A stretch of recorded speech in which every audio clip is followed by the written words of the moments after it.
নমস্কার বন্ধুরা, আশা করি সবাই ভালো আছেন। তো আজকে আমি যে বিষয় নিয়ে আলোচনা করব সেটি হলো বর্তমানে আমাদের সনাতন ধর্মের মানুষদের মধ্যে এক ধরনের বিভ্রান্তি তৈরি হয়েছে, আর সেই বিভ্রান্তির নাম হলো ব্রাহ্মণ। কেননা বর্তমানে আমরা দেখতে পাচ্ছি যে কিছু হিন্দু ব্যক্তিরা বিভিন্ন জায়গায় ব্রাহ্মণদের বিরুদ্ধে বিভিন্ন ধরনের অপপ্রচার চালাচ্ছে।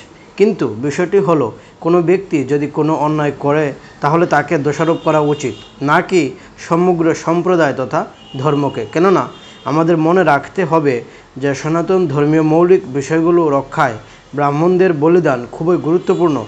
কেননা যখন বহিরাগত আক্রান্তারা আমাদের এই আর্য ভূখণ্ডে আক্রমণ করেছিল, তখন তারা প্রথমেই আমাদের ধর্মশাস্ত্র এবং আমাদের মন্দিরগুলোকে ধ্বংস করতে চেয়েছিল এবং অনেক জায়গায় তারা তাতে সফলও হয়েছিল। কিন্তু তখন ব্রাহ্মণরাই তাদের নিজেদের জীবনের বিনিময়ে আমাদের মন্দিরের বিগ্রহ এবং আমাদের ধর্মগ্রন্থগুলোকে রক্ষা করেছিল। বর্তমানে আমরা যে বেদ নিয়ে গর্ব করি, যাকে আমরা সম্পূর্ণ বৈজ্ঞানিক গ্রন্থ বলি এবং সত্যি বেদ বৈজ্ঞানিক গ্রন্থ বটে, তাকেও পারম্পরিকভাবে ব্রাহ্মণরাই রক্ষা করেছিল।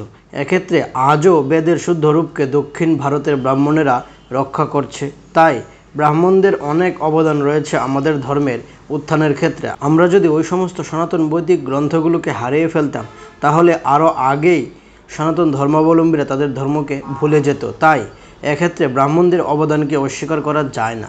তবে এখন অনেকেই বলতে পারেন যে কিছু ব্রাহ্মণ অত্যাচারী বা অন্যায়কারী ছিলেন, সেই কথাও সত্য এবং এটি আমি অবশ্যই মানি। কিন্তু এর পিছনেও একটি কারণ আছে, সেটি হলো মহাভারতের পর থেকেই সনাতন ধর্মের পতন শুরু হয়েছে এবং সেখানে সনাতন ধর্মের মানুষদের মধ্যে বিভিন্ন বিভ্রান্তি এবং কুসংস্কার জন্ম নিতে থাকে। তাই পরবর্তীতে যখন বহিরাগত আক্রান্তারা এই আর্য ভূমিকে আক্রমণ করে, তখন কেউ তাদের ভয়ে, কেউ আবার অর্থের লোভে পরে সনাতন ধর্মের মধ্যে বিভ্রান্তির সৃষ্টি করে অনেক নবীন গ্রন্থ রচনা করে, যা বৈদিক সিদ্ধান্তের সাথে সাংঘর্ষিক।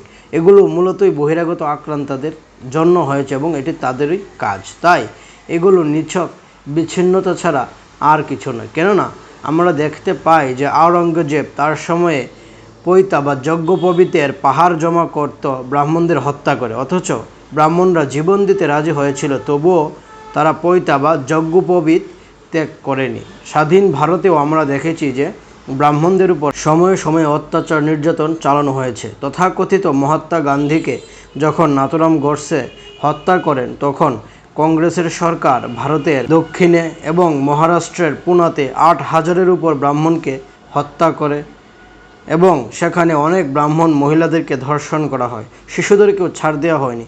আমরা ১৯৯০ সালে ভারতের কাশ্মীরের হিন্দু ব্রাহ্মণ পণ্ডিতদের নরসংহার দেখেছি।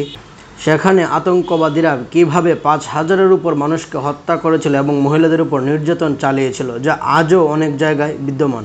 আমরা হিন্দুরা বোকা, আমরা না বুঝে শত্রুদের সাথে সাথ দিয়ে নিজেদেরকেই দোষারোপ করি।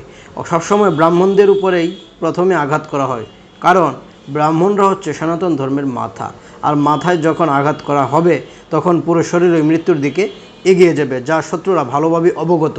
তাই তারা আমাদের মধ্যে বিভেদ সৃষ্টি করছে।